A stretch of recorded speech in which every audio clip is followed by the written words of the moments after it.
Assalamualaikum warahmatullahi wabarakatuh. Selamat datang kembali di YouTube channel aku, Ervina Sagita.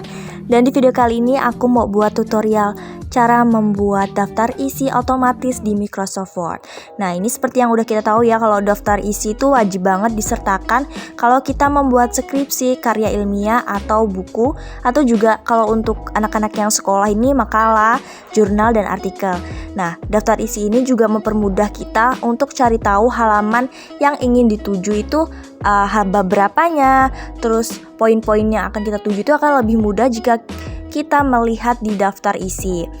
Nah, kalau membuat daftar isi ini caranya mudah banget loh teman-teman, menggunakan Microsoft Word secara otomatis.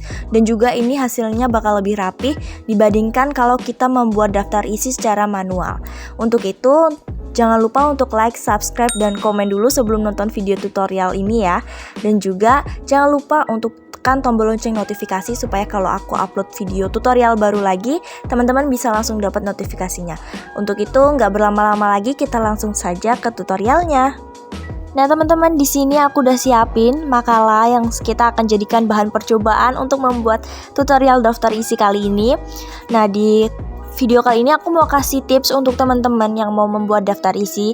Sebaiknya daftar isi ini dibuat menjadi langkah paling terakhir ya untuk teman-teman lakukan. Kenapa? Karena daftar isi ini kan memuat halaman-halaman dari buku, jurnal, maupun makalah yang teman-teman buat. Jadi lebih baik dan lebih praktis kalau daftar isi ini dibuat paling terakhir. Jadi teman-teman gak perlu untuk mengupdate tabel yang ada di daftar isi. Jadi cukup sekali saja pembuatan untuk daftar isinya. Nah, untuk itu kalau yang biasanya aku lakukan itu aku selalu menyisakan satu halaman kosong yang hanya aku tulis dari judulnya, yaitu daftar isi saja. Nah, di sini nanti kita akan bisa untuk menentukan tempat yang akan dituliskan untuk penulisan daftar isi. Biasanya daftar isi ini ditulis setelah menjadi halaman 3. Kalau di makalah, daftar isi ditulis menjadi halaman ketiga setelah halaman judul dan juga kata penghantar. Namun itu bisa disesuaikan ya dengan jenis yang kalian tulis ini apa, ataukah buku, ataukah novel, ataukah yang lainnya. Jadi di sini karena aku mencontohkan makalah, jadi aku akan membahas di makalah. Di sini daftar isinya terletak pada halaman 3. Nah, selanjutnya setelah kita membuat lokasi untuk daftar isi, yang pertama yang teman-teman harus tahu yaitu teman-teman harus menomori halaman-halaman yang akan dibuat terlebih dahulu. Caranya ini gampang banget ya teman-teman. Teman-teman cuma perlu klik bagian bawah yang paling bawah ya, yang di luar dari margin. Nanti akan muncul header dan footer tools. Nah, setelah itu teman-teman langsung saja klik di bagian header dan footer ini page number. Nah, di sini ada beberapa pilihan. Yang top of page ini biasanya untuk yang meletakkan halaman judul di atas, di bagian atas. Lalu yang bottom ini di bagian bawah.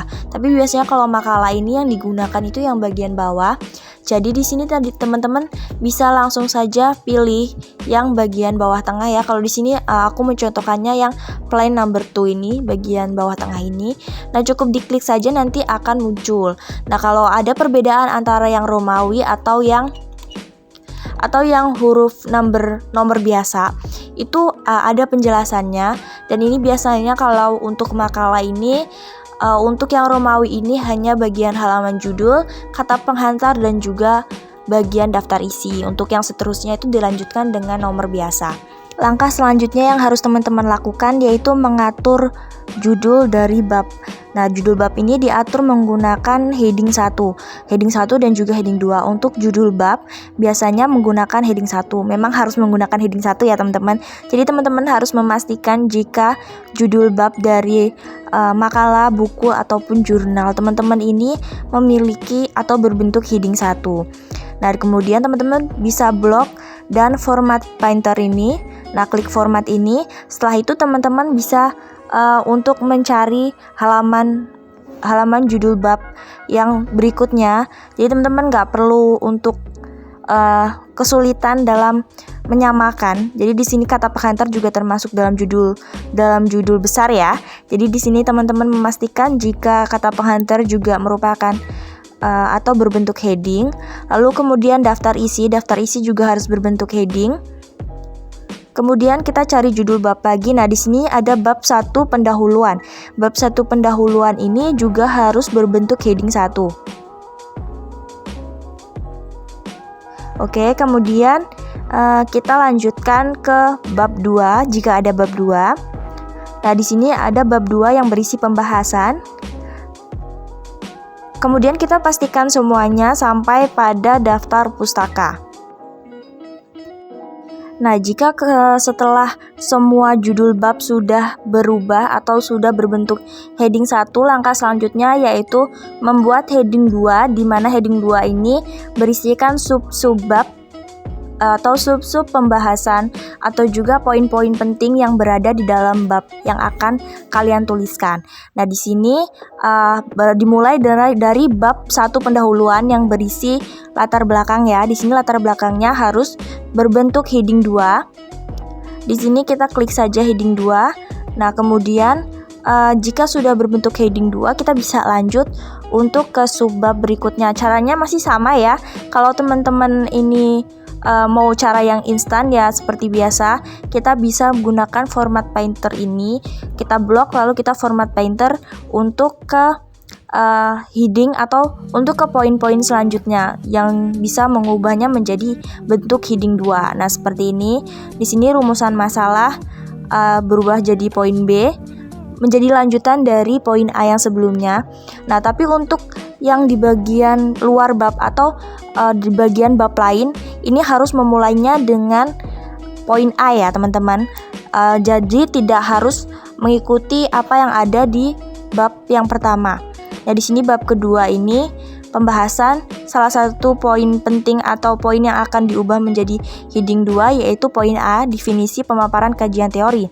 Nah, di sini sudah berbentuk heading 2, jadi kalau sudah berbentuk heading 2 ya berarti tidak perlu diubah. Tapi kalaupun teman-teman mau memastikan, boleh banget kan teman-teman untuk mengatur ulang menjadi heading 2 supaya teman-teman ini yakin dan pasti kalau memang sudah berubah menjadi heading 2. Nah, ini juga sama sampai pada poin bagian bab penutup ya, di mana bab penutup biasanya ada kesimpulan dan juga saran. Di sini juga harus berbentuk heading 2.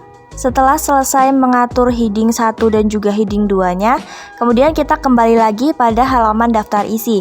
Nah, di sini gampang banget, ini sudah bagian paling akhir ya teman-teman. Nah, di sini teman-teman bisa langsung klik reference, kemudian teman-teman klik table of content. Nah, di sini table of content ada banyak banget jenis-jenis yang bisa teman gunakan untuk daftar isi, dan ini opsional ya, terserah teman-teman mau pakai yang mana. Di sini aku mau coba pakai yang automatic table nomor 1. Nah, di sini sudah langsung muncul teman-teman. Nah, pada daftar isi ini teman-teman bisa lihat kalau pada bagian makalah, kata penghantar dan daftar isi ini halamannya ini berbentuk Romawi ya teman-teman nomornya. Nah, sementara yang pada halaman selanjutnya ini berbentuk nomor biasa. Nah, perlu teman-teman tahu pada saat membuat makalah ini biasanya makalah, kata penghantar dan daftar isi ini memang dibuat dalam bentuk huruf Romawi. Jadi kalau seumpamanya teman-teman membuat makalah, nah sebaiknya bagian makalah, kata penghantar dan daftar isi ini berbentuk Romawi. Nah, kemudian pada bagian makalah atau tadi kan yang di heading yang di bab halaman judul ini kan bertuliskan makalah. Jadi teman-teman opsional bisa mengubahnya menjadi halaman judul. Kalau biasanya aku buat makalah, aku akan mengubahnya menjadi halaman judul atau judul halaman. Dan ini opsional juga, tapi langkah lebih baiknya kalau akan terlihat rapi dengan kata halaman judul atau judul halaman. Nah, teman-teman, tutorial video kali ini sudah selesai. Semoga tutorial yang aku buat ini bermanfaat untuk teman-teman. Dan kalau teman-teman masih butuh atau teman-teman membutuhkan tutorial lain, kalau teman-teman bisa komen di bawah. Dan kalau ada yang kurang paham juga bisa komen di bawah. Insya Allah aku bakalan balas satu persatu. Terima kasih untuk yang sudah menonton video ini hingga selesai. Jangan lupa untuk like, subscribe, dan juga komen video ini. Dan juga jangan lupa untuk tekan tombol notifikasinya ya. Terima kasih sudah menonton video ini. Sampai jumpa di video tutorial selanjutnya. Wassalamualaikum warahmatullahi wabarakatuh.